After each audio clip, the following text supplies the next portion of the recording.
The rain poured like judgment from heaven the night James Thompson found them, four trembling little girls, barefoot, soaked, and clinging to each other at the steps of his old countryside church. He had locked up for the night when he saw them, drenched in the stormlight, eyes wide with terror and hunger. He should have called someone. He should have reported them to child services. But when the oldest girl, barely 10, looked him in the eye and whispered, "Please don't send us back," something in James shattered. He opened the door and his heart, never knowing that somewhere, hidden in the trees behind the church, a woman cloaked in shadows wept as she watched her daughters disappear into a stranger's warmth. James Thompson was a widowed carpenter and part-time pastor in the quiet mountain town of Everbrook. He had no children, no family, and no real reason to take on four broken girls, but he did. Faith, grace, hope, and joy were their names, each one fitting them like an unfinished prayer. The girls had survived unspeakable things.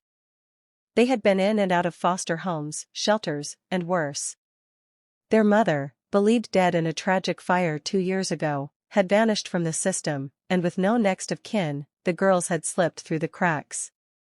James turned his 2-bedroom home into a refuge. He gave up his bed so the youngest, Joy, could sleep without fear. He worked double shifts, sometimes selling his handcrafted furniture on the side to afford clothes and food. He taught them how to pray again, how to laugh again, and how to trust someone who wouldn't leave. But it wasn't easy. Faith, the eldest, was fiercely protective, stubborn, and suspicious. Grace carried nightmares in her silence. Hope had a limp from an old injury and battled constant pain. Joy, the youngest, barely spoke at all. Their trauma ran deep, and James had no manual for healing shattered souls. In the shadows of the woods outside Everbrook, hidden in a crumbling cabin, Miriam Holloway watched. Her heart screamed each time she saw her girls with James. She longed to run to them, to hold them, but fear chained her down. 2 years ago, she had been declared dead when a fire engulfed the estate her abusive husband owned. Everyone thought she had perished, but she had escaped, injured and terrified, with nothing but the clothes on her back and the secret she had never dared speak aloud. She was not just Mrs. Holloway.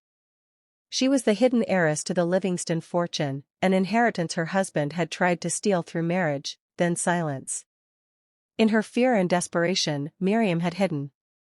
But she lost her daughters in the chaos. By the time she returned, they were gone. She found them again only by miracle. Months later, when she saw a handmade flyer in a town 2 states over with the name Pastor James Thompson of Everbrook and a call for a second-hand crib for the new angels in my care, Miriam returned to Everbrook undercover, unable to risk exposure. Her husband's family still searched for her, assuming she might reappear to claim the fortune. So she remained a ghost, watching James become the father her children never had.